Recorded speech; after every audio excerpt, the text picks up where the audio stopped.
Hello everyone, I hope you all are doing well. Today we are going to discuss a very interesting topic, why and when the volume of a cone is one third the volume of a cylinder. But before discussing it, we should understand the structure of a cone and also the formula of the volume of a cone and a cylinder individually. A cone, as you can see, is a three-dimensional shape in geometry which is formed by using a set of line segments which connects a common point which is called the apex or vertex of the cone to all the points of a circular base. Here in the cone which you are seeing right now, the apex or the vertex of the cone is B. We can go through the definition of the cone which I have just elaborated. Base of any cone is a circle. Here you can see the base of the cone is a circle with center C. If we drop a perpendicular from the apex B to the center C of the circle, then this line or perpendicular BC would be called as height h of the cone. And when we join apex B with any point on the circumference of the circular base, that particular line is called the slant height of the cone, which is generally denoted by L in all our formulas of cone. Now if I join apex B with any point on the circumference of the circle, here I have taken 2 points D and F on the circumference of the circle and I have joined them with apex. Then BD or BF would be called as slant height. We are taking the triangle BCF to find out the slant height. BCF is a right angle triangle. BC is a perpendicular.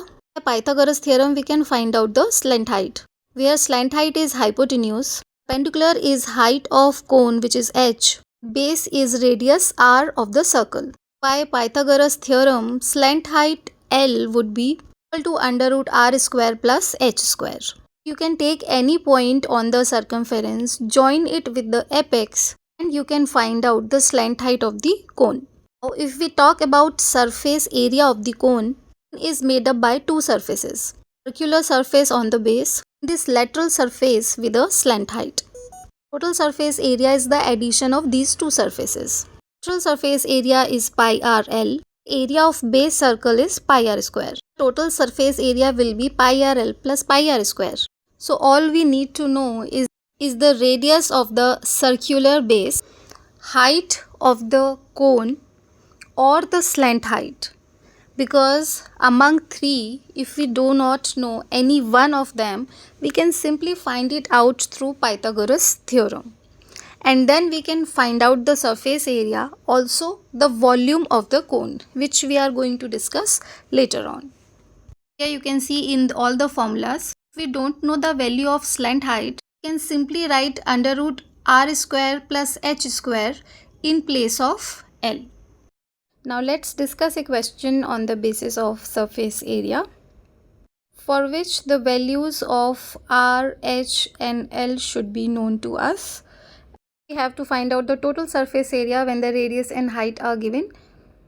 But for surface area, we should also know the value of R, which we will be finding out by the Pythagoras theorem and solve. Now let's discuss the cross section of the cone. In geometry, cross-section is a intersection of a solid body in three-dimensional space with a plane. Cutting an object into slices creates many parallel cross-sections. In geometry, we discuss the cross-sections parallel to the two of the axes. Now, every 3D figure has cross-section areas. Cross-section area depends on the direction in which the another plane is cutting the 3D figure. First, we are discussing the horizontal intersection. You can see a plane is cutting in horizontal direction, and we are getting a circle. The bottom shape of the cone is itself a circle. By horizontal intersection of a cone, we always get a circle, radius of which is obviously less than the radius of its base circle, and it will get lesser and lesser as we increase the height of the cross section from the base circle.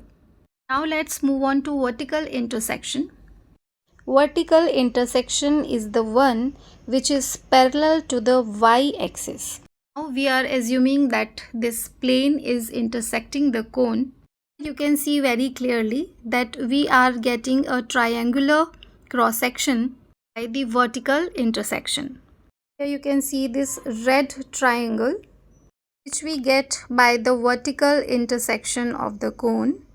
So it was about the cross sections of the cone. Now let's discuss about the volume of the cone. For the volume of the cone, we do not need to know the slant height of the cone, as the formula of volume of the cone is 1 upon 3 pi r square h, which is 1/3 the volume of the cylinder, as the formula for volume of cylinder is pi r square h. On the basis of this result, you will get to see many questions in the examinations. But what should be the relationship between the cone and the cylinder to fulfill this result? For this, let's understand. In this example, the cylinder is connected to the diameter of the cone. Will these two also give the same result? Well, obviously no, because any cylinder or cone which are attached to each other anyway are not going to give the result. Practically, a cone which can exactly fit into a cylinder like this will be having 1/3 of the volume of this particular cylinder.